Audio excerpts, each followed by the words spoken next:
Déjà une foule devant la porte. Pourtant, on s'était dépêché. Devant la grille, sur le trottoir, et tous le Times grand ouvert. Ils venaient sûrement tous pour l'annonce. Une belle maison d'apparence, du luxe, un grand jardin tout autour, des plates-bandes, des roses, du chouette. Un larbin contenait les personnes, il exhortait à la patience. « The colonel is not ready. » Le colonel n'est pas prêt. Il les rabrouait du perron. Ah, bougre, ça faisait pas notre affaire. Ah, c'était pas notre genre d'attendre. Tout de suite, Sosthène glapit, aigre par-dessus les têtes. Le colonel! Quick, War Office, urgent! Il brandissait son gros rouleau, il le déployait au-dessus de la foule, en oriflamme. La Chine! Qu'il réclamait. Tout le monde forcément de rigoler. Il profite, il passe. The fool. Il le trouve dingue. Je me précipite avec lui. Nous voilà dans la maison, sur la moquette, une vraie magnifique antichambre. On s'essuie posément les pompes. Grand tableau, tapisserie ancienne. Je suis connaisseur. C'est une belle crèche. D'autres domestiques arrivent, surgissent. Ils doivent nous refouler, probable. Sosthène les harangue à brûle-pourpoint. War Office, masque. Il fait des grimaces, il s'impose, il le regarde, ils osent pas trop. Ils restent pile devant ce Chinois. Ils font tous le tour de sa robe pour voir un peu ses broderies, son derrière surtout. Il leur fait voir son dragon, beau bleu et jaune qui crache des flammes. Tout de suite, il a du succès. Speak English, il me fait. Speak English. C'est son idée que je pérore. Mais il n'y a pas besoin.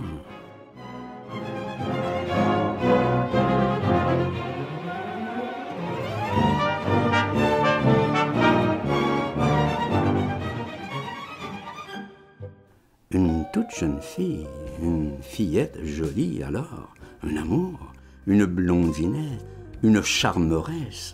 Je l'admire tout de suite. Ah, ravissante. Ah, je suis Bobby. Ah, c'est la foudre. Ah, ces beaux yeux bleus, ce sourire. La poupée, je l'adore. Je l'écoute plus, l'autre du con. J'étais plus rien, je reste en suspens. Je peux plus rien dire.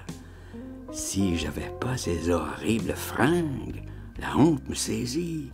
Si j'étais un petit peu rasé, si j'étais pas si emmerdé, je lui dirais tout de suite ce qu'elle me fait. L'effet merveilleux. Non, je lui dirais pas. Je resterais tranquille et tel quel. Ému, baveux, malheureux. Ah, quelle joie j'éprouve. Je n'ose plus.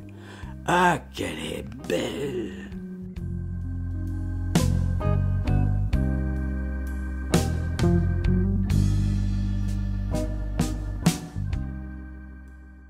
Les domestiques sont perplexes. Ils devraient attendre leur patron. Ils partent, ils nous laissent. On reste là, tous les deux, devant la fillette. On ne sait plus quoi faire. Quel âge elle a? 12, 13 ans peut-être, à mon avis. Enfin, je pense. Et ses mollets, les jupes courtes, quelle grâce. Quelles jambes splendides, dorées, musclées, tout.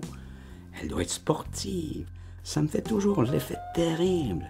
Je vois les filles que comme ça, moi, jupe courte, c'est une fée. L'affreux Sosthène, il gaffe narquois.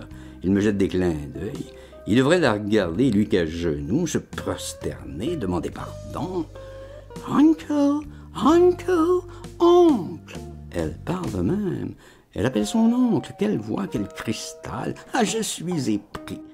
Sosthène me recligne. Elle s'aperçoit. Il est impossible. Ça va, qu'il me chuchote. Le voyou.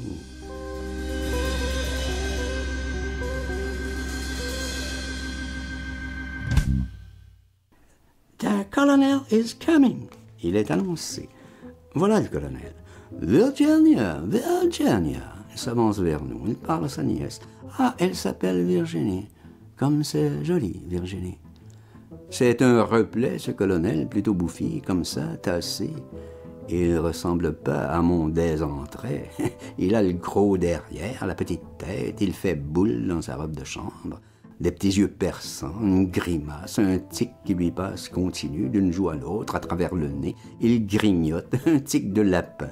Il est chauve, une glace, il a l'œil qui pleure, un seul. Il s'essuie d'un doigt, il contemple Sostène. Il regarde sévèrement Virginie. « Pourquoi sont-ils là ?» il lui demande. J'entends en anglais. Tout de suite, j'interviens. « The War Office !» J'annonce très ferme, l'audace. Je prends tout sur moi. J'ajoute.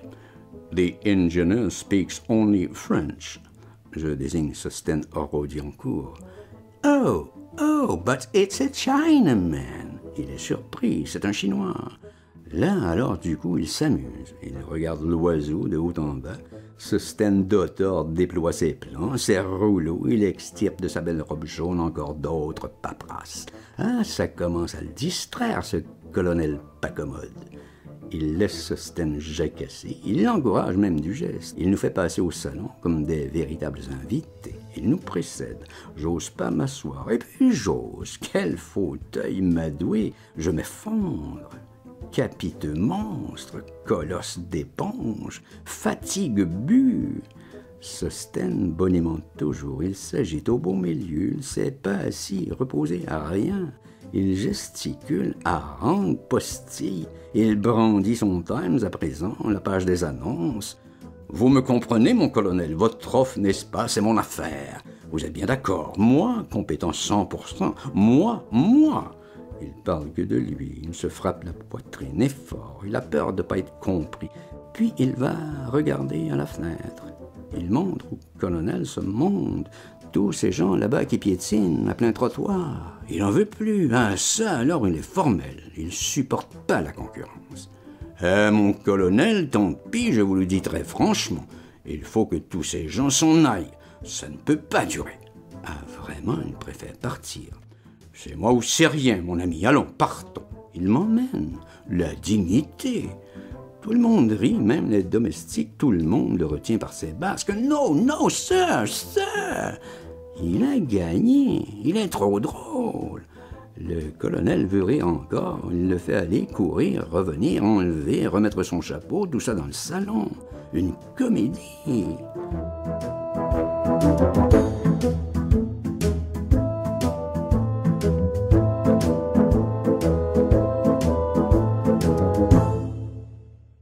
La petite adorable Virginie s'amuse aussi comme les autres, mais elle veut pas qu'on le rende malade, qu'on le tourne en polichinelle. « Sit down, sir, sit down !»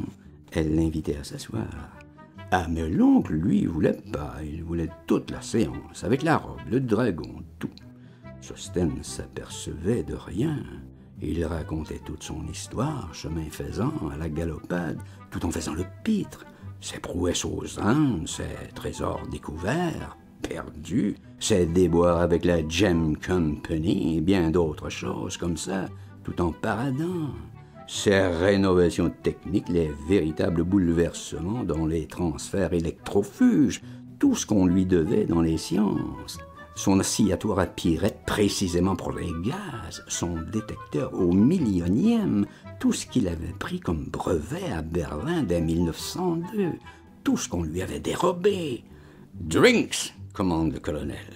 Un larbin s'empresse, arrive à la botte, toute une cave de bouteilles, flacons, whisky, cognac, champagne, sherry. Il se verse un verre, le colonel, et puis deux, puis trois. Il boit tout seul, encore un. Oh, il fait chaque coup, c'est du raide. Il se renfonce dans le profond fauteuil, il fait des « Oh, tentez plus !» Il se secoue du bide, il se marre, il approuve Sostène, il le trouve drôle. Moi, j'en périrais, surtout devant la petite.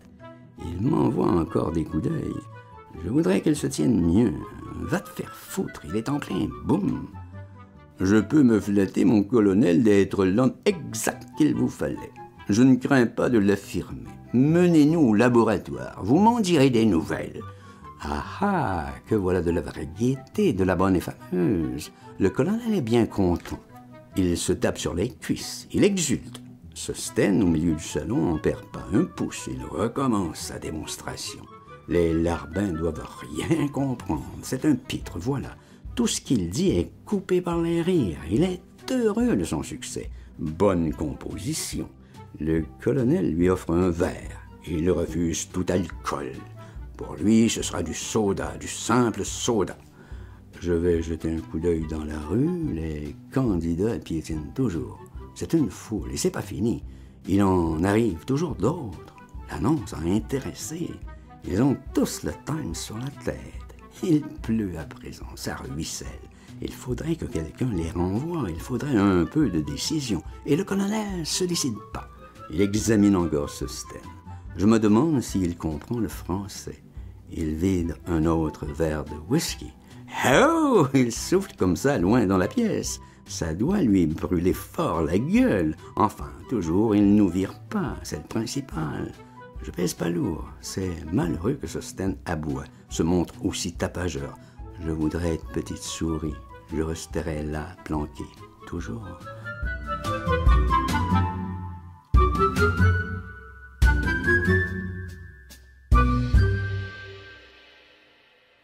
Et puis encore, la pluie redouble. C'est de vraies trompes dans les fenêtres. Ils sont rincés, les candidats. Ils montent une rumeur de leur foule. À la fin, ça devient gênant. Le colonel n'est pas troublé. Il claque dans ses mains. Les laquais sont prêts, apportent encore d'autres plateaux, toute une table servie, couverte de raviers, de victuailles. Quel déploiement de merveilles, quelle succulence! La bave me coule, je bulle positif. Ah, le vertige me saisit. Rillettes, anchois, jambon varié, bif, gorgonzola, en masse, à gogo. Ah, quel choix féerique! Ce que c'est que d'avoir eu si faim. Des flopées de beurre, des petites vagues, des grosses. Ah, je vois trouble. Ah, je vois double, tout triple. Susten devant moi vacille. Se hausse, se dresse un moment sur les pointes, entre ciel et terre, et plof, il s'abat sur le plateau. À quatre pattes, à plat ventre, il baffre, il engloutit tout, un dog, et il grogne. C'est horrible à voir. Je sais plus où me mettre. Il se tait toujours. Le colonel est bien content. Il prend pas ça mal du tout. On a dû lui taper dans l'œil, jubilant même. Ah, que ça le fait rire. Il se baisse pour gaver Susten lui-même. Il lui enfourre des pains ravis, du saucisson, de la rillette encore, et encore. Il lui en empile plein la bouche. L'autre, il se lasse pas, il en redemande. Ah, c'est propre devant la jeune fille. Un chien maintenant, mon chinois, goulu, lapin à plein tapis, quel spectacle! Il m'en offre aussi du poulet, le colonel O'Callaghan, mais je vais pas, moi, me mettre à quatre pattes. Et pourtant, j'ai bien faim de même. J'ai faim au vertige, j'en tomberai par terre.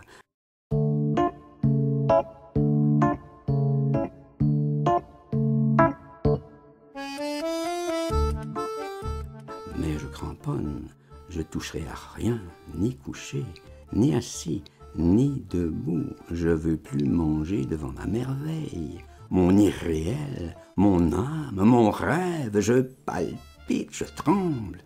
Transi je demeure, de ferveur, de joie enivrante. La foudre m'a frappé. Non, je ne mangerai plus jamais. Je l'aime trop.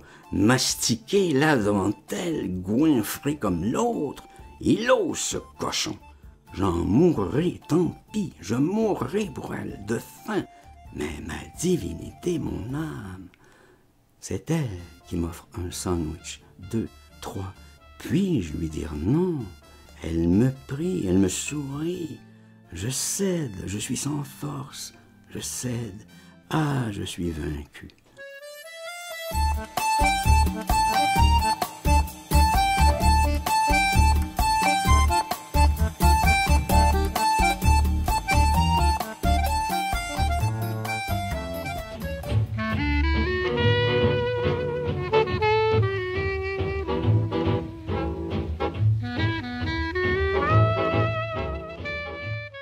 Il bâille doucement derrière sa main. Ah, maintenant j'ose jeter les yeux sur cette fillette, ce frais mystère.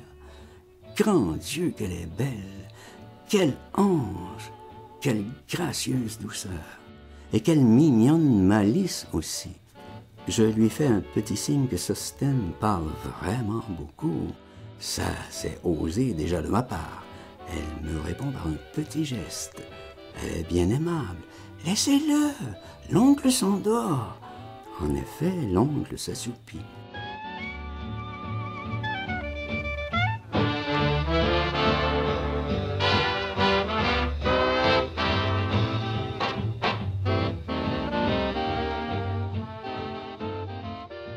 Moi aussi, à force, mes yeux clignent. J'en peux plus vraiment. Sostène parle toujours. Je voudrais rester éveillé, regarder encore Virginie, la regarder toujours, l'adorer. Mais mes paupières en veulent plus. Mes yeux sont lourds, ils me brûlent. Ah, je peux pas être bien aimable, pas même fringant, pas même comique, la faire rire comme l'autre Gugus. Je peux plus ressentir qu'à l'intérieur, comme mon cœur palpite. Je suis lourd, j'ai du plomb partout, sur les yeux, dans le fond de la tête. J'ai du plomb dans l'aile, ah, je cède. Je suis de plomb tout entier, tout mon corps. J'ai que le cœur léger, il palpite dans tous les sens. Je dors comme ça, la tête dans les mains, les coudes sur les genoux. C'est plutôt que je suis trop faible. Je voudrais pas devant la fillette, mais je cède, je cède. Ah, je voudrais pas ronfler surtout. Elle est là, devant nous, Virginie. Qu'il fait bon dans ce salon. Je dors qu'à moitié. Je somnole. Je voudrais pas qu'elle me voie dormir. J'entends toujours l'autre qui bavache. Mon colonel, mon colonel. Il n'arrêtera pas. Sa sale voix me berce. Elle me berce. Je sais plus ce qu'il dit.